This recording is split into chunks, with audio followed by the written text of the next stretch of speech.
Was there any special reason for you to write this one, to write Rocky? Well, I felt at the time that cinema, at least the movies I had been seeing, were at an all-time low.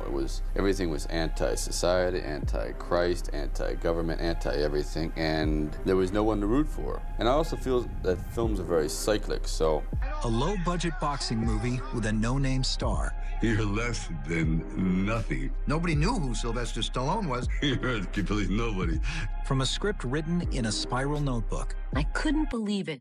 Really quite stunning and tender and remarkable. And against all odds, it became a hit. I think anybody who read that script said it's a boxing movie, you can't make money. Winning Oscars and spawning a 6-part film franchise. You know that moment when you reflect on some of the issues in the gaming industry, when you take a step back, look at the bigger picture, and think about things objectively, and then out of nowhere, a video from a small YouTuber pops up in your feed, and it makes more sense than most of the big creators out there? That's exactly what happened to me today. I came across this video that touches on topics a lot of people are thinking about, but many big YouTubers seem afraid to discuss openly. They'll say things like, "I don't engage with that drama," and honestly, if you're thinking that way, there's something wrong with your approach. Well, this guy didn't hold back. He spoke his mind and inspired me to make a video on this topic. First, let's set the stage to be clear. I'm against forced diversity, aka DEI, in gaming, particularly unnecessary gender and race swaps in movies or games. Take Mortal Kombat, for example, a franchise with strong original female characters like Sonya and Katana. This year's MK1 announced the Reign of Chaos DLC, bringing back fan-favorite characters Cyrax and Sector, but they were gender swapped to females. Why was that necessary? In a fighting game, this doesn't just disservice male characters, but also female characters like Sonya, Katana, and others. Is the inclusion of strong women like Sonya and her daughter not enough? It feels like men are judged and labeled sexist when they question these changes, but how can developers explain such unnecessary swaps? Worse yet, this only seems to happen to male protagonists. Often white male characters are swapped to black women, but you never see a black female character swapped to a white male. Do you see the inconsistency, dear developers? Now, let's talk about one of my favorite games of all time, Marvel's Spider-Man 2. If you followed this channel for a while, you already know how much I love that game. I always find an excuse to talk about how cool it is, and I truly believe it's the best Spider-Man game in terms of swinging mechanics ever made. But today, we're going to discuss Peter Parker and MJ. First off, we can't ignore the fact that MJ doesn't look anything like she did in the first game. Reviewers and journalists can't just say, "Oh, MJ aged a bit." That's not how aging works. Nobody ages 2 years and completely changes their physiology. All of a sudden, she goes from this cute girl with big eyes to having a pronounced jawline, and her nose changes form too. Look, I'm not saying MJ looks terrible in Spider-Man 2. If this were her character model in the first Spider-Man game, there would probably be zero drama around her appearance. But now, she's completely unrecognizable. If you put MJ from the first game next to the current MJ, they don't even look like sisters. Judging players for noticing this is in poor taste. Now let's talk about Peter Parker. What's going on there? He went from being a decent, good-looking guy who looked like an experienced adult in Spider-Man 1 to looking like a teenager in Spider-Man Remastered and now like a model in Spider-Man 2. And you try to explain that the characters aged? Yeah, Peter aged into a Justin Bieber lookalike in Spider-Man Remastered and then evolved into Justin Timberlake in Spider-Man 2. Meanwhile, MJ aged into a completely different person, with the only similarity being her hair color. The same goes for Miles Morales. And then when you criticize these changes, you're attacked and labeled as sexist or a bigot. And then they wonder why their next game doesn't sell and claim it's because bad people defamed them. That argument wouldn't hold up in court. Here is a quote from Mel Mann that I couldn't have said it better. "The Insomniac Spider-Man game sold you Peter Parker from the beginning. Then once you were hooked, they switched the lead to Miles. If your goal is to manipulate people and run some sort of social experiment, the freedom to choose exists in the open market. No one is obligated to buy any game. Capitalism isn't the environment for social engineering through leisure products. The only outcome for that is bankruptcy. In the art and storybook industry, it's common knowledge that boys will gravitate to books with boys, cars, and mechanical items, while girls will read books with anything. The trend carries over into all media. There are no calls from men to encourage women to watch sports or support big male-led action movies. Just as men aren't crying for representation in the fashion or cosmetic industries, men are interested in men's stuff, women are interested in women's stuff, and men's stuff. People who want to sell children's books create and market them appropriately. While calling people incels for resisting change, it's important to understand the motivations behind people's preferences. Make all your male-led games and make all your female-led games, but don't trick your audience. Be upfront, let them make informed decisions. But bigger than all that, you would be surprised that a lot of people will not even get into those arguments online, and they'll just quietly move on from your franchise. I also heard the devs saying, "Oh, the new tech didn't work well with Peter's old face model." What are you even talking about? So Peter Parker's original face didn't work with the new tech. So you decided to swap Peter's face with MJ's face? Yeah, that makes sense. Former Sony executive even told people that if they don't like it, don't buy it. Why is this always their go-to advice? And why is it that when people follow this advice, they get accused of bigotry and racism? For God's sake, just pick a lane. Gamer hate is at an all-time high now because many games are failing, and the people promoting them resent gamers for not buying them. This movement stems from individuals who support the modern gaming environment, but have control over the field, like Anita Sarkeesian and companies such as Sweet Baby Inc.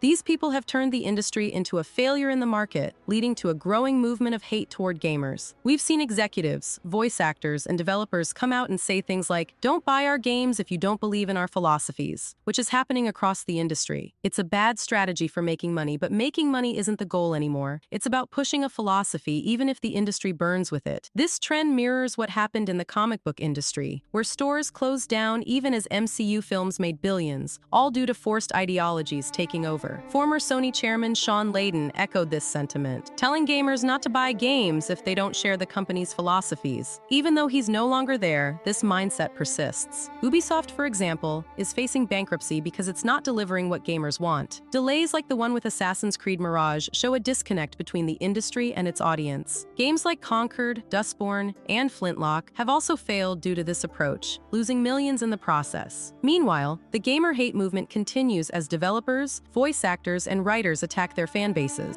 Journalists, developers, and players then jump to defend the practice, not realizing that these creators are using social issues as a shield of inclusivity to defend their poor quality, lack of skill, lack of ability, and lack of creativity by saying that anybody who's criticizing them are bigots. What's really disappointing is that there's not enough people that are calling this out, that it's not wokeness or DEI that's killing these games, it's people without talent that are killing these games. Name a game that was perceived as woke, that had awesome gameplay and a great story, and nobody wanted to play it and it didn't do well in sales. Guess what? You can't find it. It doesn't exist. We saw it with Dragon Age, where the former lead writer told fans off, despite some expecting success. Like with Dragon Age Dreadwolf, it's likely another failure, contributing to the growing divide between gamers and the industry. In the end, gamers are turning to titles like Black Myth Wukong Space Marine 2 and Helldivers 2 games that cater to them. The First Descendant is not that great of a game. It's dumb fun, just like Suicide Squad. But people want to play as these characters, and people do not want to play as these characters. The same types of examples continue with Star Wars Outlaws and Flintlock Siege of Dawn. Pokemon Go received a more inclusive character design, which made everyone look like a flat piece of cardboard. And with upcoming games like Fable and Dragon Age showing strong woke influence on character design, the future of those games isn't looking too good either. Despite what games journalists and fence-sitting YouTubers might tell you, influence from companies like Sweet Baby Incorporated is easy to spot from a mile away, and it's extremely off-putting. Games with woke character design are so painfully obvious. And again, what games journalists will never admit is that character design matters in games. Nobody would want to play as Geralt of Rivia if he looked like this, and nobody would want to play as Lara Croft if she looked like this. You'd never catch anyone cosplaying as a Conquered character or making fan art of a Conquered character unless it's people trying to improve the character design, because the originals were that bad. But for some reason, people can't get enough of Overwatch characters. Gamers, and honestly people in general, want to see beauty and masculinity in their media. We are visual creatures, and this right here isn't grabbing anyone's attention or has anybody saying, "Yeah, that hero looks awesome. I can't wait to buy a poster of that train engine." The fact that people were willing to play the First Descendant really speaks to how much character design means to gamers. Tons of people played Stellar Blade that probably wouldn't even think twice about it, because Eve was a total babe, and some journalists don't understand that and think Stellar Blade sold on its gameplay merits alone.